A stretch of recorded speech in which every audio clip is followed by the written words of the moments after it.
आपल्या पुस्तकाविषयी सुवर्णताईंनी भरभरून सांगितलं, त्यातले अनुभव प्रत्यक्ष आलेले त्यांनी सांगितलेले आहेत. ज्यांनी या ग्रंथाला प्रस्तावना लिहिली आणि आजचे प्रमुख अतिथी म्हणून उपस्थित असलेले विद्यावाचस्पती शंकरजी अभ्यंकर यांना मी आपल्या सर्वांना मार्गदर्शन करावं अशी विनंती करतो.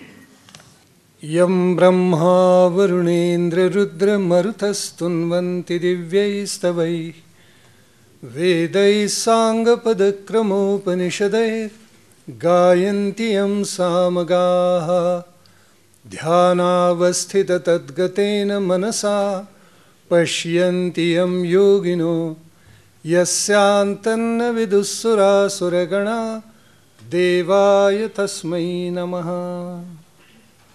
प्रभू, अग्निहोत्र उपासनेचे थोर प्रचारक परमपूजनीय दादाश्री, आदरणीय सौभाग्यवती कमलताई ठकारजी, केवळ श्रीकृपा या ग्रंथाच्या आत्मानुभवी लेखिका माननीय सुवर्णाताई हिंगमिरे, ज्यांना आपल्या जीवनाचं श्रेयस गवसले अशा माझ्या भगिनी डॉक्टर स्वर्णलताजी, आणि आपण सर्वजण वैदिक सनातन धर्माचे अभिमानी, हिंदू धर्म संस्कृतीचे अभिमानी स्वाध्यायी भगिनी बांधव आणि महाविद्यालयीन तरुण आणि तरुणी,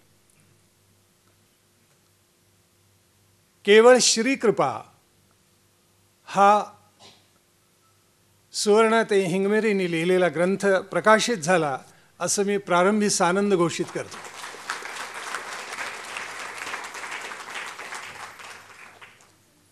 ज्या वैदिक सनातन धर्माच्या राजपथावर आपण सहस्रावधी वर्ष चालतो आहोत, ज्या हिंदू धर्म संस्कृतीमध्ये आपण जन्म घेतला, तो हिंदू धर्म आणि संस्कृती सर्वार्थानं कृतार्थ आणि धन्य आहे.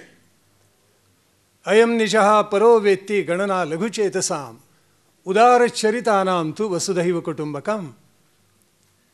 हा माझा आणि तो दुसऱ्याचा असा विचार जनसामान्य करतात, पण ज्यांचं काळी सुपासारखं आहे, ज्यांचं हृदय आकाशासारखं व्यापक झालेलं आहे, असे महात्मे एकच सांगतात, वसुधैव कुटुंबकम.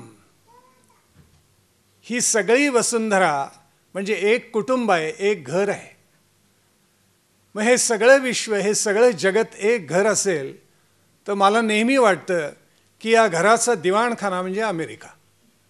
दादाश्री तिथेच दिवाणखान्यात राहतात. त्या घरामध्ये मांडलेल्या वस्तू म्हणजे कदाचित स्वित्झर्लंड, त्या घराची उद्यमशीलता म्हणजे कदाचित चीन आणि जपान, त्या घराचं दुकान म्हणजे कदाचित युरोप, पण त्या घराचं देवघर मात्र निसंशय भारत. शंकाच नाही. घराला जे घरपण प्राप्त होतं ते देवघरामुळे प्राप्त होत असतं. आणि ज्यांनी या घराला भारतरूपी देवघर दिलं, विश्वरूपी घराला भारतरूपी देवघर दिलं, मंदिर दिलं, त्यात आमचे सगुण अवतार, आचार्य आणि संत येतात. यांचीच भव्य दिव्य अलौकिक अक्षुण्ण परंपरा या मातीमधल्या, या संस्कृतीमधल्या, या भारतवर्षामधल्या आत्मानुभवी महापुरुषांनी पुढे चालवली.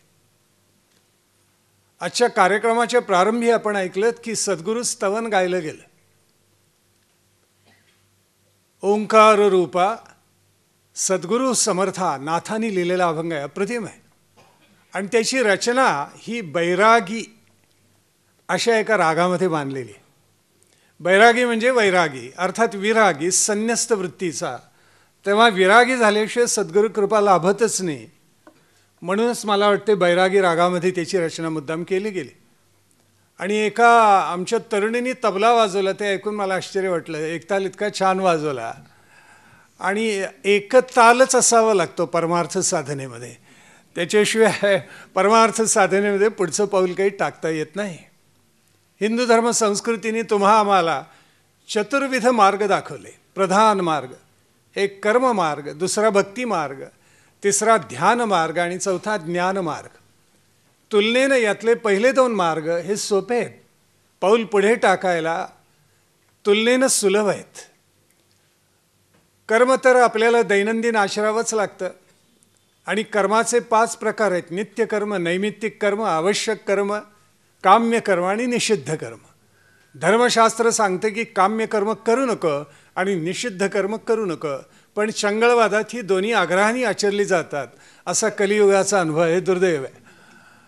आवश्यक कर्म देहाच्या धारणेसाठी करावीच लागतात. नैमित्तिक कर्म आज जे चाललेले आहे ते प्रसंगविशेषाने होणार, आणि नित्यकर्म जे आपल्या वाट्याला येतं ते प्रभूच्या साक्षीनं, ईश्वराच्या साक्षीनं आपण आचरत असतो. भक्तिमार्गामध्ये काही येत नसलं तरी रामनाम घ्यायला, हरिनाम घ्यायला, विठ्ठलनाम घ्यायला कोणतीही योग्यता लागत नाही. खटनट यावेन शुद्ध होऊन जावे, असा भक्तिमार्ग केवळ अलौकिक आहे. सर्वार्थानं सर्वांवर कृपावर्षाव करणारा असा भक्तिमार्ग अलौकिक आहे. ध्यानमार्ग आणि ज्ञानमार्ग हे तुलनेनं क्लिष्ट आहेत, तुलनेनं अवघड मार्ग आहेत. मुंबईमध्ये माझा एक विद्यार्थी आहे, तो मला म्हणाला की मी ज्यावेळेला घरी शीर्षासन करतो त्यावेळेला आई माझे पाय पकडते. मी म्हटलं, अरे तू आईचे पाय धरायचेस, काही नाही तुझे धरायचे. तर तो म्हणाला की मी शीर्षासन केले की आई माझे पाय धरते. म्हणते, बाळा इकडे पडलास तर टी व्ही आहे, तिकडे पडलास तर नवीन आणलेली क्रोकरी आहे, एक काहीतरी नक्की फोडशील. मग मी त्याला म्हटलं, अरे योगासनं 1000पेक्षा 1 सहस्रपेक्षा अधिक आहे, त्यातलं का करत नाहीस, कशाला करतो शीर्षासन? स्वस्तिकासन आहे, पद्मासन आहे, शलभासन आहे, पश्चिमोत्तानासन आहे, मयुरासन आहे, धनुरासन आहे, गोरक्षासन आहे, ताडासन आहे, शवासन, कितीतरी आहेत.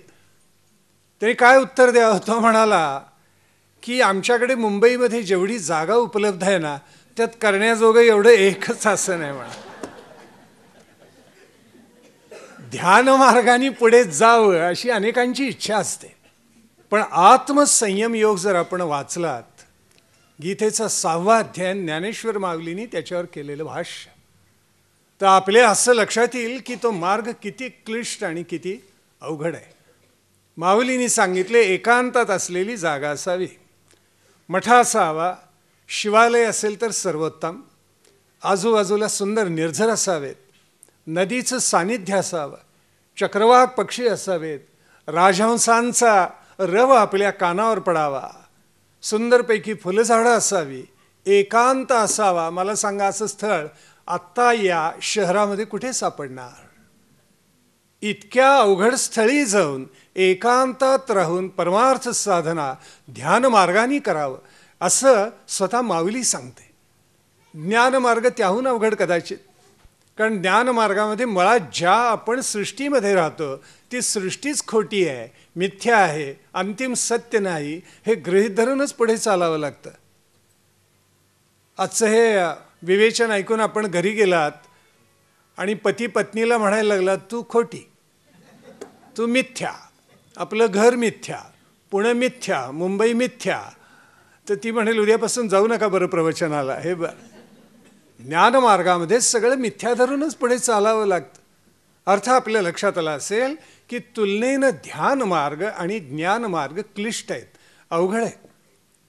ज्यांना आपण ज्ञानराज माझी योग्यांची माऊली म्हणतो, नामदेव महाराजांनी वर्णन केल्याप्रमाणे, ते ज्ञानेश्वर माऊलीच असं सांगतात, योगाची ये वाटा जे निघाले गा सुभटा, तया दुःखाची या वाटा भागा आला. जे योगमार्गाने जातात त्यांच्या वाट्याला गाळीव दुःख येतात असं माऊली म्हणते. जाल का मार्गाला त्या? आता योग्यांचीच माऊली असं सांगते की जाऊ नका, कारण त्या मार्गावर प्रवास केला तर तुमच्या वाट्याला दुःख येतील. आता ज्यांची दुःख झेलायची तयारी आहे त्याने अवश्य त्या मार्गावर चालावं. माऊली म्हणते, इथे भूक लागली तर काय खायचं? भूकच खायची. तहान लागली तर काय प्यायचं? तहानच प्यायची. हा मार्ग किती क्लिष्ट आहे आपल्या लक्षात आला असेल. म्हणून 12व्या अध्यायामध्ये माऊलीने त्याचा एक सुंदर उलगडा केला. माऊली असं म्हणते की जे सडे आहेत त्यांना कासेसी लावले आणि परिग्रही घातले तरी यावरी. अर्ध्या ओवीमध्ये एकदम लख उजाडल्यासारखं होऊन जातं. पहिल्यांदा मी ज्यावेळेला वाचलं, वडिलांकडून अर्थ समजावून घेतला, लख उजाडल्यासारखं झालं की ही परमार्थ साधना ध्यान मार्गाची कोणी करावी. माऊली म्हणते, जे सडे आहेत, एकटे आहेत, प्रपंचाची उपाधी ज्यांच्या मागे नाहीत, डोळे मिटल्यानंतर भलते सलते विचार ज्यांच्या मनात येत नाहीत, कारण अनेकांचा अनुभव हाच आहे, एरवीचे विचार येत नाहीत ते डोळे मिटले की यायला लागतात. बघा सगळे आत्मानुभवाने हसतायत सगळे. तेव्हा ज्ञानेश्वर माऊली म्हणते, सडे ज्यांच्या मागे कोणत्याही उपाधी नाहीत त्यांना मी कासेला लावलं, म्हणजे ध्यानाच्या कासेला लावलं. त्यांना सांगितलं की ध्यान मार्गाने जा. आणि परिग्रही घातले तरी यावरी. परिग्रह म्हणजे संग्रह करणं. आपण सगळे प्रापंचिक आहोत, प्रापंचिक परिग्रही असतात, त्यांना तरी यावर म्हणजे नावेवर घातलं असं ज्ञानेश्वर माऊली म्हणते. ती नाव भक्तीची नाव आहे. कर्मभक्तीच्या नावेतून सुखे नैव प्रवास करा. पण काही भाग्यवंत असे असतात, कर्मभक्तीच्या पल्याड जाऊन ध्यान मार्गाची ते उपासना करतात. पतंजलींनी जो अष्टांग मार्ग सांगितलेला आहे, आज तर इथे 2 अलौकिक महामार्गांचा संगम झालाय. एक तर जणू या विश्वाच्या उद्धारासाठी परमात्म्याने अंशावतार घेतला असे परमपूजनीय सद्गुरू श्री गजानन महाराज यांनी अग्निहोत्राची अतिशय संपन्न परंपरा या राष्ट्रामध्ये पुन्हा त्याचं पुनरुज्जीवन केलं. त्यांनी ही लुप्तप्राय होत असलेली परंपरा त्याचं पुनरुज्जीवन केलं. अनंत जनांना त्यांनी कृतार्थ आणि धन्य करून टाकले. अग्निहोत्राची परंपरा मी स्वतः पाहिली, अंशतः अनुभवलेली आहे. मिरजेचा एक अनुभव सांगतो आपल्याला, खरोखर अलौकिक आहे. तिथे अग्निहोत्री या नावाचेच एक गृहस्थ अग्निहोत्र परंपरा चालवत असत. किमान 8 पिढ्या घरामध्ये अग्निहोत्राची परंपरा होती. माझे वडील आणि माझे चुलते त्यांच्याकडे शिकलेले आहेत. वेदाध्ययन त्यांच्याकडे त्या दोघांनी केलेलं होतं. त्यांचं आचरण कसं होतं हे मी स्वतः महाविद्यालयात असे तोपर्यंत पाहिलेलं आहे. आणि अशी तपःपूत अतिशय अंतर्बाह्य शुचिता प्राप्त केलेली मंडळी अब्जावधीमध्ये एखाद दुसरा निघेल इतकी दुर्मिळ असतात. एका त्या गावामधल्या गुंडानं एके दिवशी त्यांच्या घरी येऊन त्यांचं अग्निहोत्र उद्ध्वस्त करायचा प्रयत्न केला. घाण टाकली त्याच्यामध्ये, नानाविध प्रकार केले, शिव्या शाप दिले आणि तो निघून गेला. अग्निहोत्री अतिशय शांत होते. आणि दुसऱ्या दिवशी ज्या वेळेला तो गुंड त्यांच्या घरामध्ये आला त्यावेळेला म्हणाले, अरे तुझ्या सत्कृत्याचं फळ बघ, जाऊन घेऊन टाकते म्हणून.